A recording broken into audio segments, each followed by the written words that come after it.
Secretary of Defense. And before I begin, I want to speak a little bit to what they talked about and the revelations about President Trump's disregard for our military and our veterans. And quite frankly, if what is written in the Atlantic is true, it's disgusting. And it affirms what most of us believe to be true. That Donald Trump is not fit to be the job of president, to be the commander-in-chief. The president reportedly said, and I emphasize reportedly said, that those who sign up to serve instead of doing something more lucrative are suckers. Let me be real clear. When my son was an assistant U.S. attorney and he volunteered to go to Kosovo while the war was going on as a civilian, he wasn't a sucker. When my son volunteered and joined the United States military as the Attorney General and went to Iraq for a year, won the Bronze Star and other commendations, he wasn't a sucker. The servicemen and women he served with, particularly those who did not come home, were not losers. If these statements are true, the President should humbly apologize to every Gold Star mother and father and every Blue Star family that he's denigrated and insulted. Who the heck does he think he is? Is it true? Well, we've heard from his own mouth his characterizations of the American hero John McCain as a loser in 2015. Donald Trump said he was not a war hero. I like people who weren't captured. Well, good for him. And his dismissal of the traumatic brain injury suffered by troops serving in Iraq as mere headaches not too long ago. He stood by, failing to take action or even raise the issue with Vladimir Putin, while the Kremlin puts bounties on the heads of American troops in Afghanistan. It's a sacred duty. And you're tired of hearing me say this. Those who've been covering me for years know. I get in trouble for saying it, but I'm going to say it again. We have many obligations to the government. We only have one truly sacred obligation. Equip and support those who we send into harm's way, care for their families while they're gone, and care for them when they are home. That's the only truly sacred obligation the government has. Duty, honor, country. These are values that drive our service members. It's an all-voluntary outfit.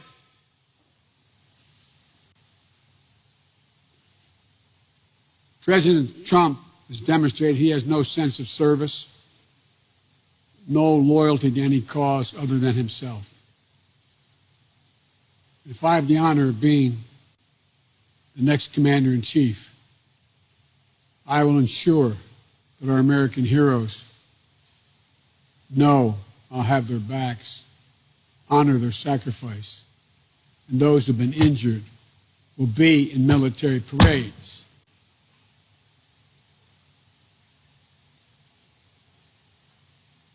And always caution not to lose my temper. This may be as close as I've come in this campaign. It's just a marker of how deeply President Trump and I disagree about the role of the President of the United States of America.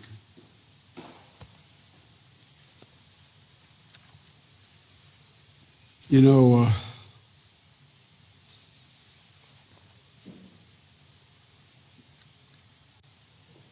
the August jobs report came out this morning. And I'm grateful for everyone who found work again and found a glimmer of hope that brings them back from the edge. But there is real cause for concern as well. The pace of the job gains in August was slower than July, significantly slower than in May and June. More and more temporary layoffs are turning into permanent layoffs. 28 million people have filed for unemployment. And after 6 months in the pandemic, we're less than halfway back to where we were, with 11.5 million Americans not getting their jobs back. We're still down 720,000.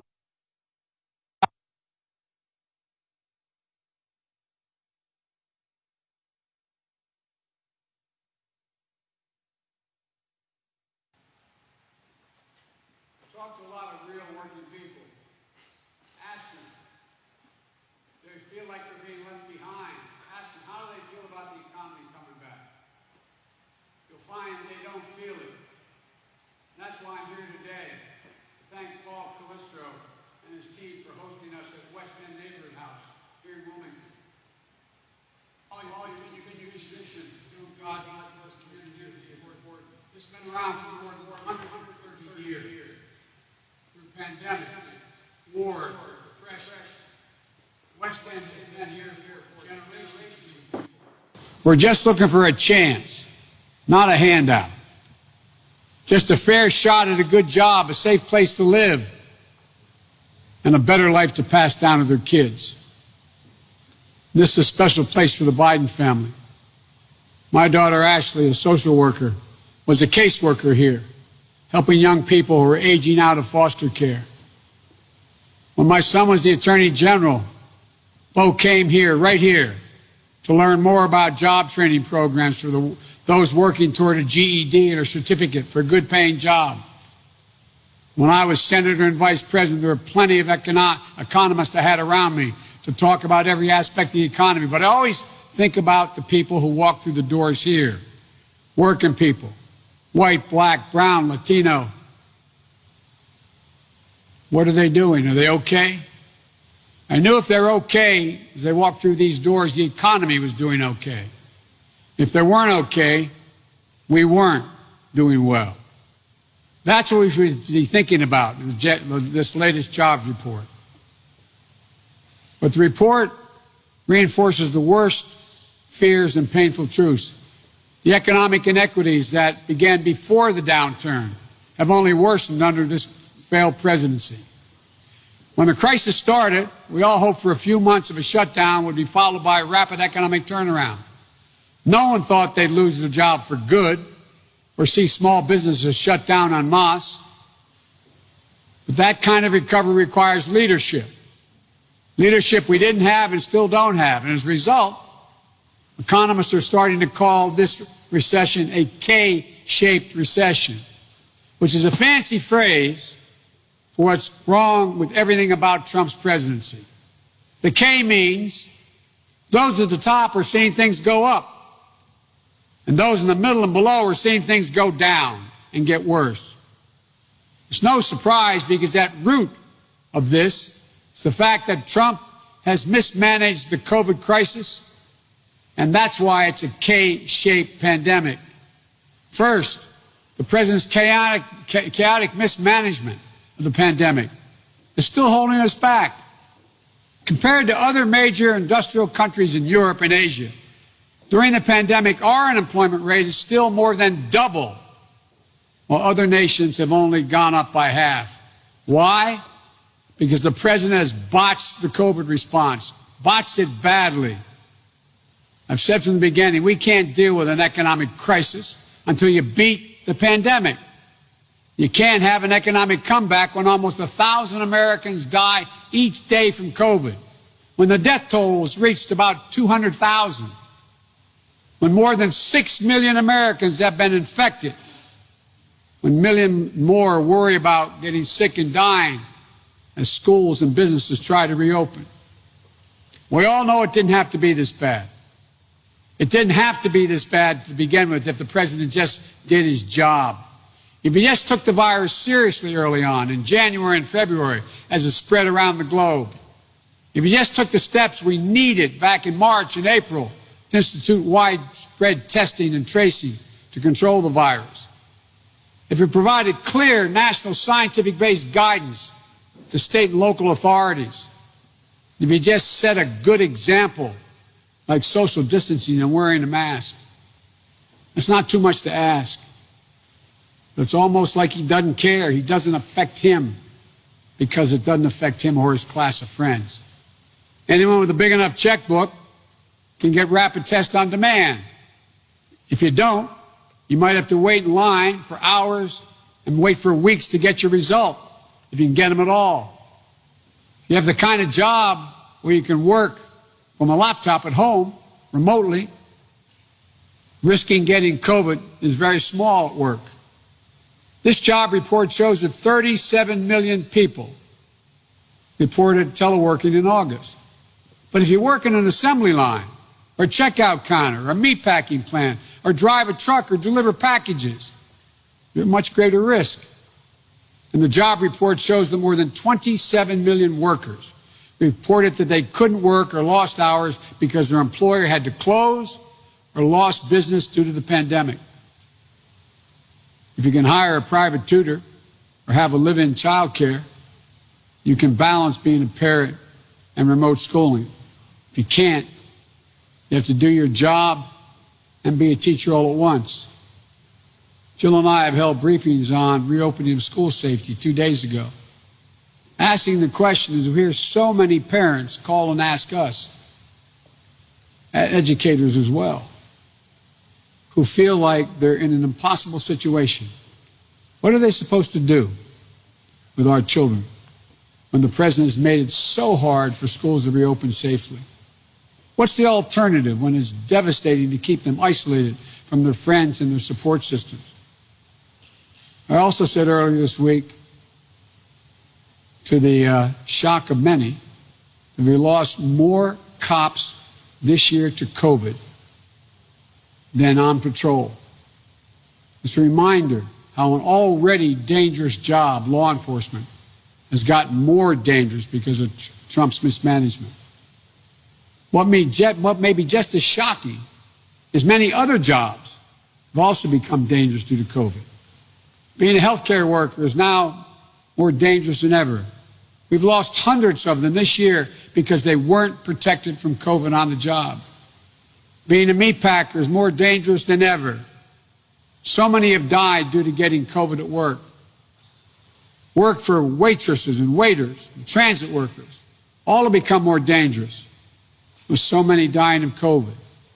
Ladies and gentlemen, no matter what he says or what he claims, you are not safer in Donald Trump's America. You're not safe in Donald Trump's America, where people are dying at a rate last seen when Americans were fighting in World War II.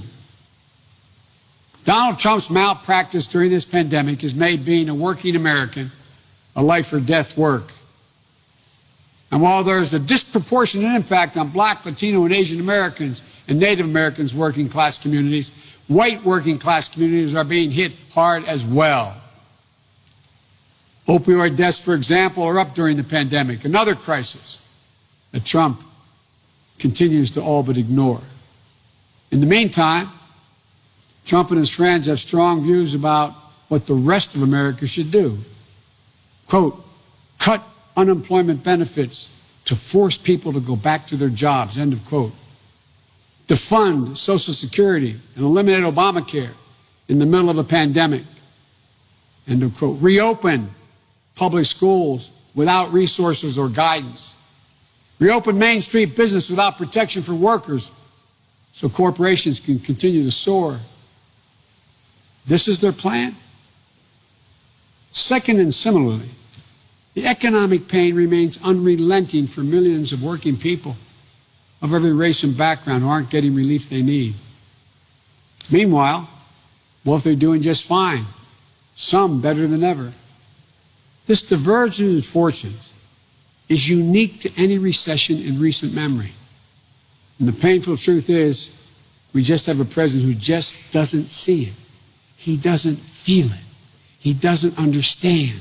He just doesn't care. He thinks if the stock market is up, then everything's fine. If his wealthy friends and donors are doing well, then everything's doing well. If corporations see their valuations rising, then they must be hiring. But the best economists know what I know.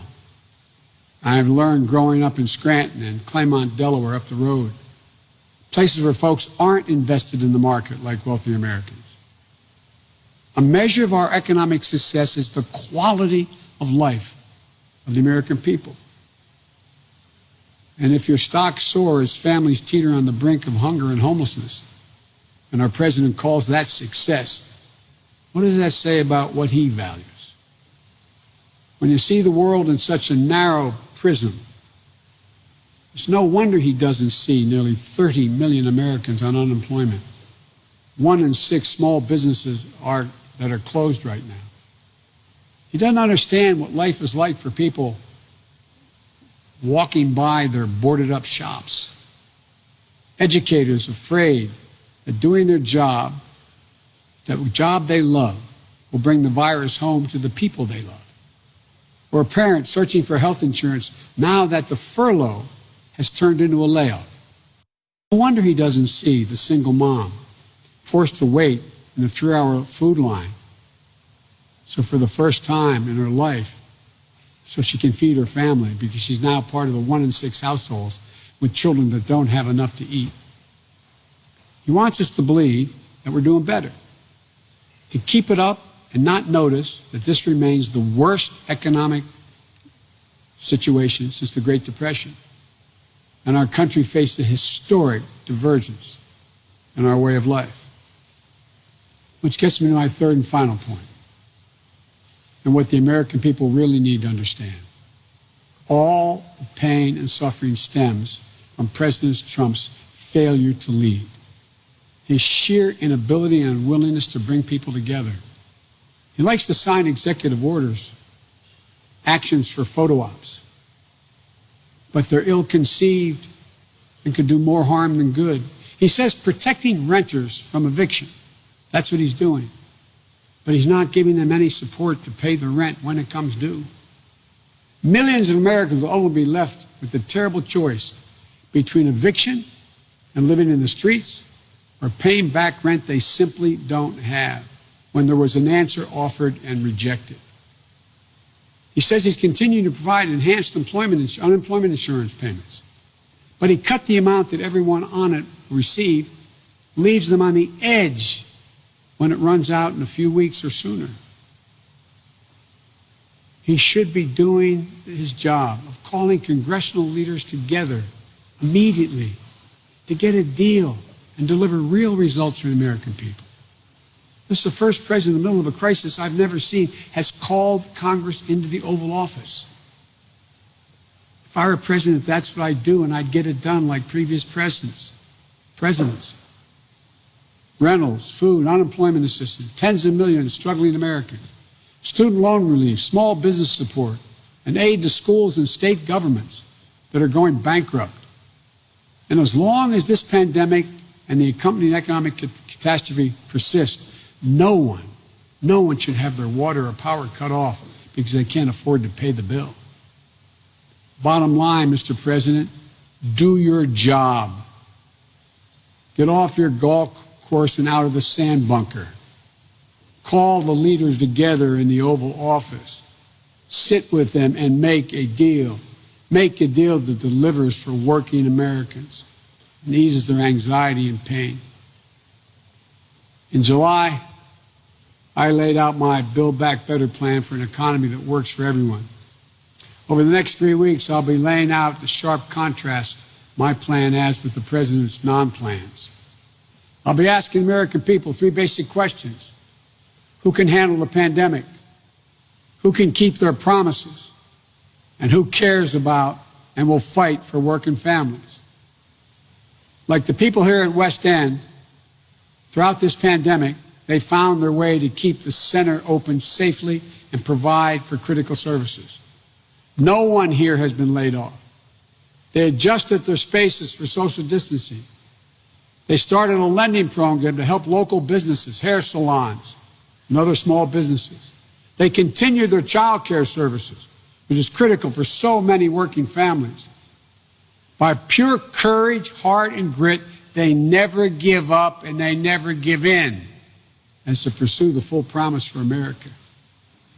That's the story of the people of this community and this country. That's who we are.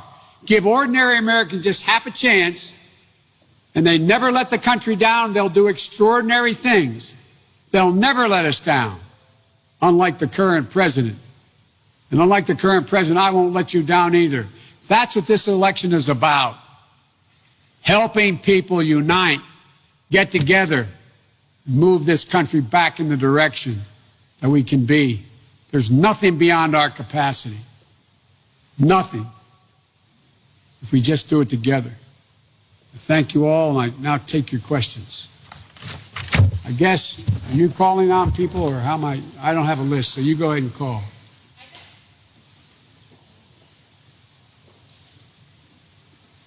Thank you, sir. Thank you, sir. This morning, in reference to that article in The Atlantic and a call convened by your campaign, Wazir Khan said that the comments demonstrated that President Trump's life is a testament to selfishness and that his soul is that of a coward. You've talked about this as a different view of how you see the job as president. But when you hear these remarks, suckers, losers, recoiling from amputees, what does it tell you about President Trump's soul and the life he leads? I'm going to try to be measured in my response. If it's true, and based on other things he said, I believe the article is true, I'd ask you all the rhetorical question. How do you feel? How would you feel if you had a kid in Afghanistan right now?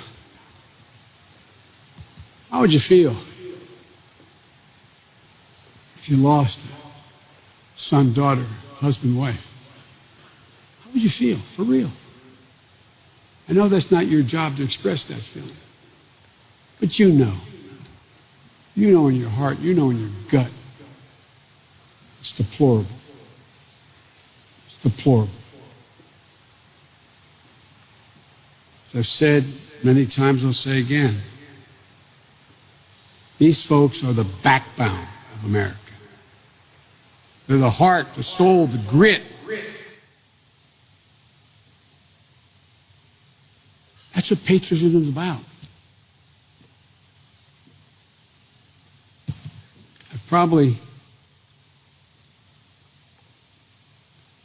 I've just never been as disappointed in my whole career with a leader that I've worked with, president or otherwise, that if the article is true, and it appears to be based on other things he said, it is absolutely damnable. It is a disgrace. Related topic. What would you say to the supporters of the QAnon, the people who believe in that conspiracy, what they think is true about America, that there's sex trafficking and a conspiracy against President Trump? And what would you say to President Trump for not rejecting that conspiracy and the people who believe in it? I've been a big supporter of mental health.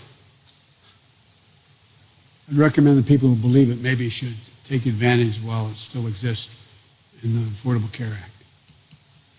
It's bizarre. Totally bizarre.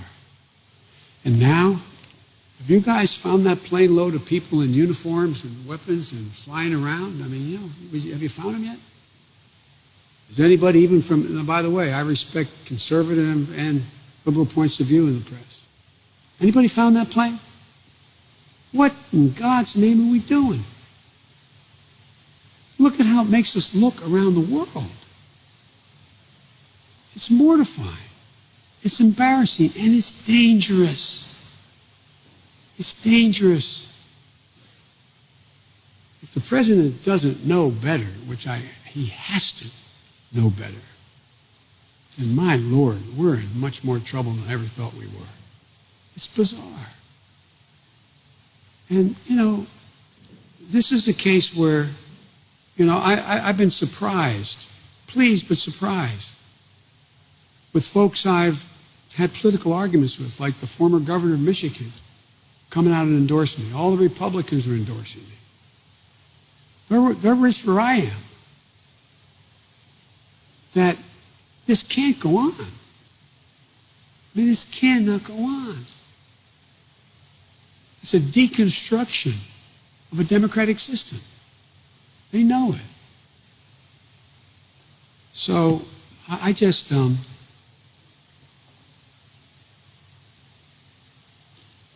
I'll conclude with what you heard me say many times before. The words of a president matter, even a lousy president.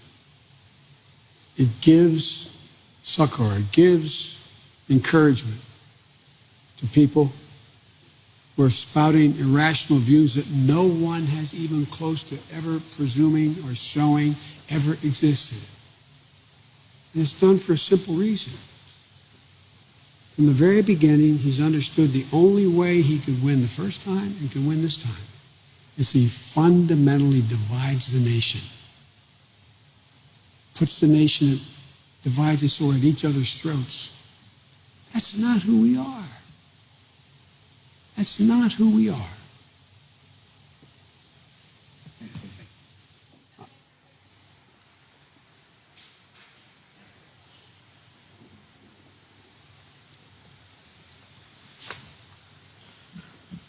Thank you, Mr. Vice President. Last night, President Trump mocked you for wearing a mask and said that this is a sign that you must have some, quote, big issues. He says this even though he knows that, according to scientists and public health officials, wearing masks saves lives. I wonder if you worry that this kind of language that comes from the President of the United States could deter some Americans who are tuning into him to not wear masks. Well, I wear it for reasons it's a big issue. I'm a smart fellow. I listen to scientists. This is not a game. Life and death. Life and death. The reports that we're going to have, maybe, there's some reports there's another 100,000 dead, as many as 100,000 dead. More by the end of the year. I mean, I don't get it. I mean, I just, anyway, it's hard to respond to something so idiotic. Okay. Before my second question, just quickly, have you been tested now for COVID-19? How many times? I've been tested once with the deep test, and I'm going to continue to be testing on a regular basis. Quickly about Attorney General William Barr saying on CNN this week, he said that his assessment right now is that China poses the most aggressive threat to U.S. elections, even more than Iran or Russia. Do you believe him? Is that also your understanding based on the intelligence briefings that you have received? No, it's not. Briefings I've received, and he's a lousy enough Attorney General, but he's a really bad intelligence officer. It's not consistent because you believe another... What I've been told. And you all know it. I mean, look, it's you even have outfits like Facebook taking some... Look, it's just... There are a lot of countries around the world I think would be happy to see our elections destabilized. But the one who's working the hardest, most consistently, and never has let up is Russia. And again, it's unfair to say to you guys, but ask yourself the rhetorical question. What is he so afraid of Vladimir Putin about? I mean, what's the problem? I mean, nothing. Nothing. It's almost obsequious. I mean, anyway, I just want to make it clear. I believe any country that engages in any activity to delegitimize or impact on American elections is a direct violation of our sovereignty. And if I'm President of the United States, there will be a response. Thank you.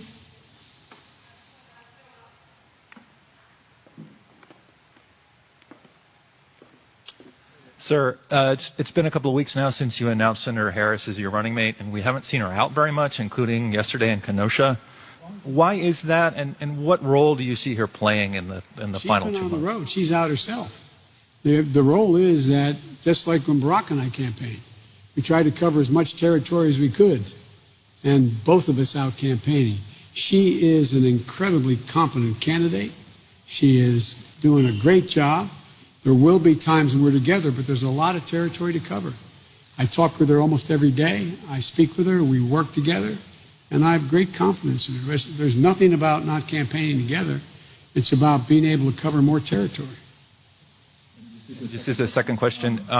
Do you know when you will have another COVID test? Do you have any plan, any future testing coming up? On a regular basis, because everyone on my service detail and people who come into the house with me, they're all attested. So I just, yes, sir, show up and put my head back, when they tell me. You don't know when it'll be? Next one? Pardon me? You don't know when the next one will be? I imagine it will be sometime this week. I just don't know. But it'll be a regular basis. Thank you.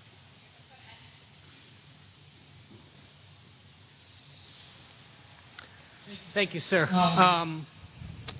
He asked you about another thing the president said last night. He once again suggested to his supporters that they should consider voting twice if they're in one of those states that can allow you to request an absentee ballot. Say, fill that out and then go try voting again in person. State officials have said it's a felony in some cases. Just curious what you make of it. It is. It is a felony. It's a felony here in the state of Delaware. Look, how many times does this president have to suggest things and say things where you all don't just write, he's a fraud? Not an opinion. He wanted to, maybe we should delay the election. Maybe we should, write-in ballots are fraudulent, not a single bit of evidence. It just is, and I think it's all designed to create so much chaos that no matter what the outcome of the election is, that it's thrown up in the air.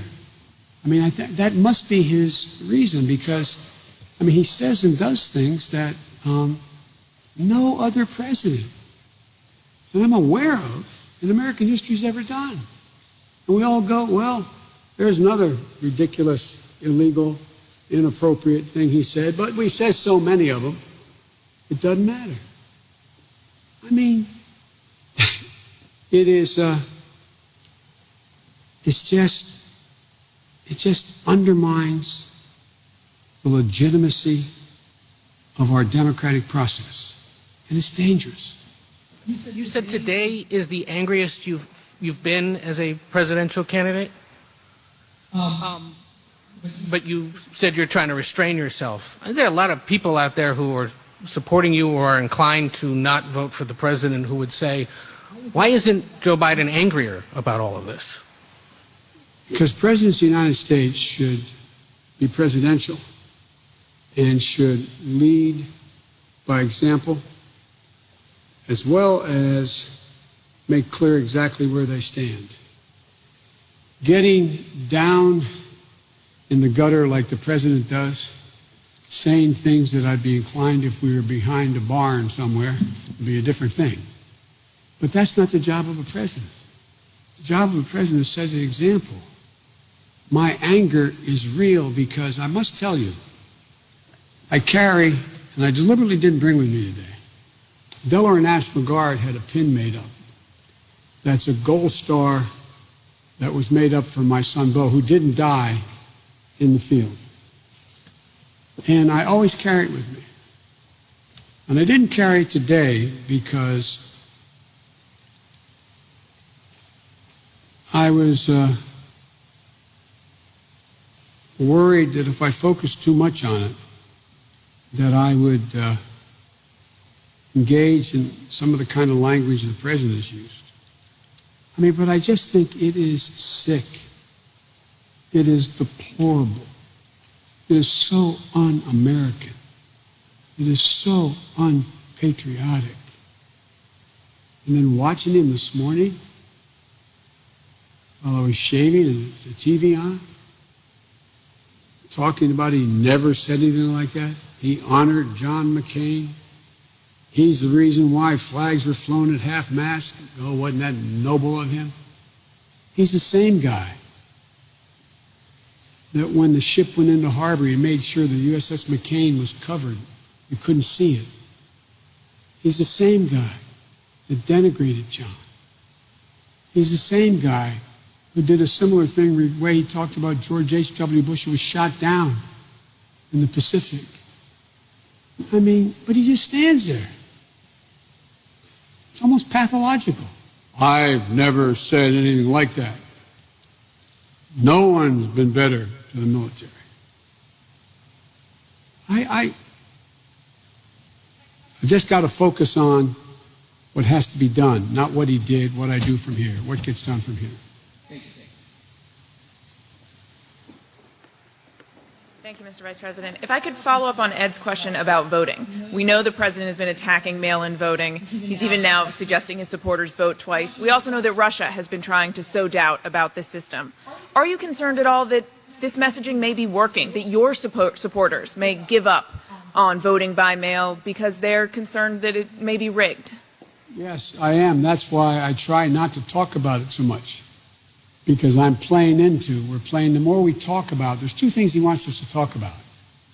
Is the election legitimate? And the whole country's up in flames. Everything's burning. Law and order. Because he doesn't want to talk about anything at all, about the job he hasn't done. And so it's a conundrum. There's a lot we could talk about in terms of the specifics that Russia is doing and not doing. But when you do, all it does is undermine what people think may be the legitimate. What I don't want to have happen, I don't want people reaching the point where you can understand sometimes it's not worth voting. You know, it seems to me that one of the things that I keep trying to say to people is go to iwillvote.com. Figure out iwillvote.com and figure out where you can vote, how you can vote, what's available to you, where you can vote early, where you can vote in person, where it's going to be safe for you, etc. Plan now. Plan now. But the more chaos that is sown here, it's going to disincline people to show up. And in a sense, every time I speak about it, I feel like I'm playing at his game. I mean, is that not to agree with me, but does it make sense what I'm saying? That's what so I think that's all part of the deal.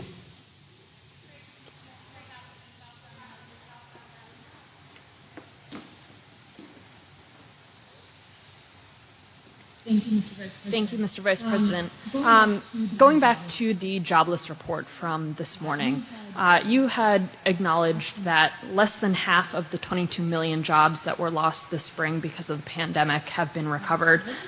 What do you think the 1.4 million added back in August says about just the general direction of the economy? Any job added back is positive. I think it matters to the people who got that job back. You know, maybe you all were raised in households like I was, where the mom or dad was losing a job because of the economy or what's going on in your community. You could feel the tension, unease in the household, just everything. You know, worrying about whether you can provide for your family. And along the way, also, look at the people who you've got, you know, a couple million people out there, close to, who are part-time workers who still can't make it, but are listed as employed. And a lot of them also are in the process of wondering whether or not. I mean, there are a lot of people lined up in food lines. They're the people, many of them, who have lost their health care, their health care provided by their employer. They're the same people who are out there worrying. If this president is able to win in court and wipe out the entire Affordable Care Act and all the 100 million people with pre-existing conditions won't be able to get insurance even if they had the money. And, I mean, it's just the anxiety is enormous. Is enormous. And look, again, I'm not being solicitous. Among the brightest people I've dealt with my whole career have been the press. Not a joke. You're all extremely well educated. you're well read, you have significant backgrounds, and the vast majority have tried to report the news, not just opinion. But I can't believe that you don't feel the same, not Democrat, Republican, okay? You don't feel the same anxiety because you got a brother or a sister, a mother, a father, a son or a daughter who's going through what you're not, what we're not. We have jobs. Well, I don't have a job now, but we have jobs. And so it's a real concern. And I just think that this has moved beyond Democrat, Republican. I think it's moved to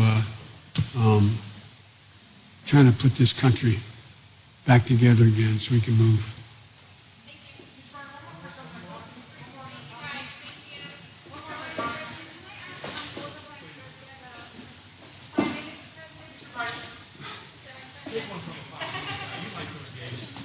I like to engage. If I may ask, the President Trump has just announced the Kosovo and Serbia deal, and as part, President Trump has just announced an economic normalization deal between Serbia and Kosovo. And part of that deal is Kosovo and Israel having diplomatic normalization.